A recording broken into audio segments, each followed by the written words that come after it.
Ya, Assalamualaikum warahmatullahi wabarakatuh. Apa kabarnya adik-adik semuanya, siswa baru SMA Negeri 3 Temanggung? Em, saya melanjutkan materi berikutnya, mengantarkan materi berikutnya tentang protokol kesehatan. Dan bukan saya sendiri yang menyampaikan, di sebelah sana di studio salah satu puskesmas kita bersama Mbak Eka. Halo Mbak Eka. Halo Pak, Ya, apa kabarnya? Alhamdulillah sehat. Ya, terima kasih. Terima kasih telah bergabung dengan kami untuk mengisi acara MPLS SMA 3 Temanggung. Dan topik hari ini adalah remaja tangguh di tengah pagebluk ya. Pagebluk dalam konteks adalah pandemi COVID-19. Remaja tangguh di sini adalah para siswa baru. Nah, diharapkan para siswa baru nanti tetap tangguh ya, tetap tegar kuat walaupun di tengah pagebluk, tetap mengikuti proses pembelajaran dan sebagainya. Eh, Tidak panjang lebar, langsung saya serahkan aja materi berikutnya kepada Mbak Ika. Silakan Mbak Ika. Baik, terima kasih Pak Dadi. Di sini saya Eka Cahyaningsih akan memberikan materi tentang remaja tangguh di tengah pagebluk. Gimana kabar adik-adik semua? Sehat semua kan? Kita tetap jaga protokol kesehatan. Lanjut saja ke materi yang pertama.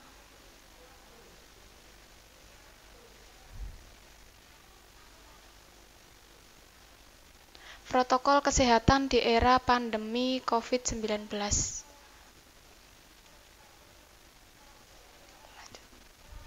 Saat ini kita semua menghadapi tantangan yang mengharuskan beradaptasi dengan situasi pandemi yang disebut coronavirus disease 2019. Bagaimana COVID ini bisa menularkan, semuanya sudah pada tahu ya, dapat menularkan dari manusia ke manusia melalui percikan atau droplet dari penderita yang bersin atau batuk dengan kontak erat dengan penderita atau kontak erat dengan permukaan dan benda yang terkontaminasi. Makanya sekarang dengan perilaku yang baru menggunakan masker tujuannya agar tidak terkena percikan atau droplet dari manusia yang lain. Masyarakat harus melakukan perubahan pola hidup, adaptasi kebiasaan yang baru atau yang disebut new normal. Kalian pasti sudah sering sekali mendengar dengan istilah new normal agar dapat hidup produktif dan terhindar dari penularan COVID-19 ini. Kedisiplinan dalam menerapkan prinsip pola hidup yang lebih bersih dan sehat merupakan kunci dalam menekan penularan COVID-19 ini. Nah, peran adik-adik semua sangat berpengaruh sekali. Peran masyarakat untuk dapat memutus mata rantai penularan COVID-19 ini, resiko tertular dan menularkan harus dilakukan dengan menerapkan protokol kesehatan melalui perlindungan kesehatan individu dan perlindungan kesehatan masyarakat. Nah, kita sebagai individu harus mengetahui bagaimana cara menjaga kesehatan diri kita, jauhkan dari kerumunan, menggunakan masker, dan sering-seringlah cuci tangan. Nah, ini upaya pencegahannya. Yang pertama, menggunakan alat perlindungan diri. Berupa masker untuk Masker sebaiknya menutup hidung hingga mulut sampai dagu ya, adik-adik semua. Jika harus keluar rumah atau berinteraksi dengan orang lain, tetap menggunakan masker. Dan yang kedua, sering-seringlah cuci tangan. Membersihkan tangan secara teratur dengan cuci tangan menggunakan sabun dan air mengalir. Atau apabila tidak ada air, juga kita bisa menggunakan antiseptik atau sering dikenal hand sanitizer. Nah, ini langkah selanjutnya menjaga jarak minimal 1 meter dengan orang yang lain agar terhindar terkena droplet dari lingkungan sekitar, dari orang-orang yang berbicara, orang yang batuk atau bersin, serta menghindari kerumunan, keramaian, dan berdesak-desakan. Langkah selanjutnya yaitu meningkatkan daya tahan tubuh dengan menerapkan perilaku bersih dan sehat atau sering dikenal PHBS, seperti mengonsumsi gizi seimbang, aktivitas fisik minimal 30 menit sehari, bisa jalan-jalan, jogging, serta tidak lupa istirahat yang cukup minimal 7 jam. Nah, ini bagi adik-adik semua yang sekarang sekolahnya online, agar tidak begadang, biar istirahatnya cukup, imunitasnya meningkat. Ini coba kita lihat lagi, kasus COVID di Jawa Tengah ini sudah cukup banyak, maka kita berperan penting untuk menekan angka yang sudah tertera ini agar tidak meningkat. Ini update terakhir Sabtu 10 Juli 2021. Sumber datanya dari Dinas Kesehatan Provinsi Jawa Tengah. Data berikut merupakan akumulasi data pasien COVID-19 yang dirawat di Jawa Tengah, termasuk pasien berdomisili luar Jawa Tengah. Yang sudah dirawat 28.326.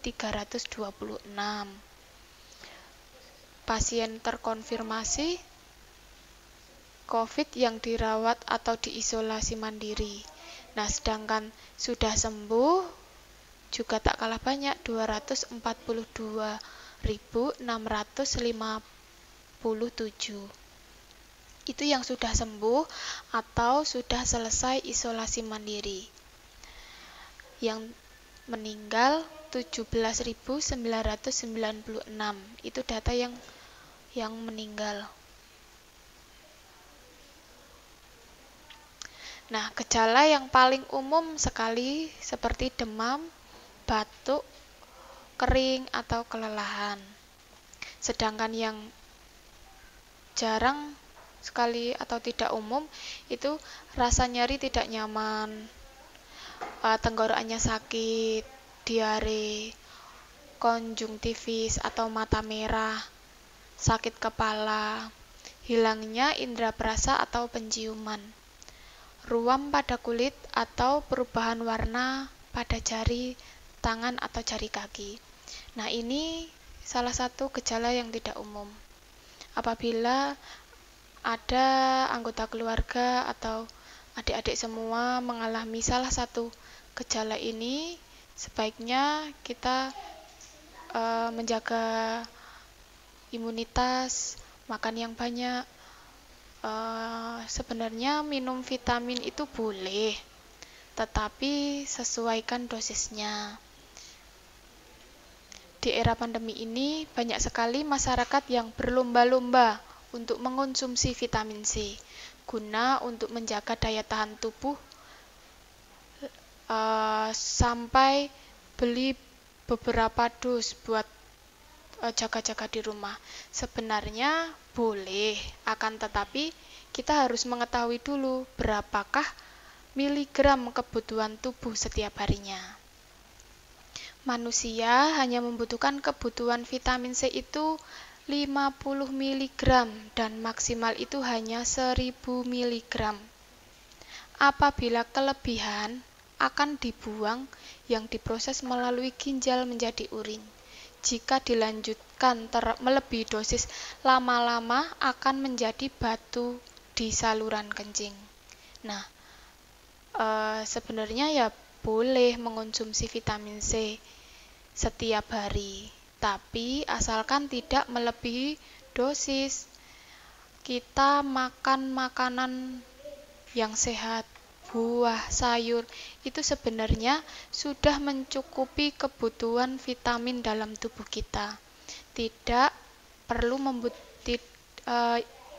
tidak butuh sekali membutuhkan vitamin C tambahan.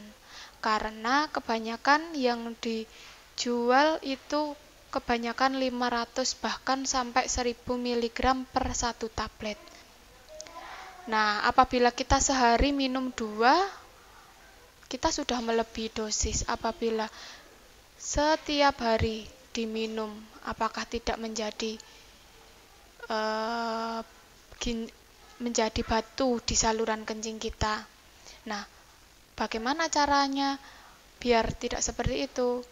Cukup mengonsumsi makanan yang sehat, sayur-sayuran, buah-buahan sudah sangat cukup. Apabila sudah mau mengalami gejala sakit tenggorokan, mulai mau flu, begitu baru membutuhkan vitamin tambahan dari luar. Nah, kebutuhan harian vitamin C untuk orang dewasa.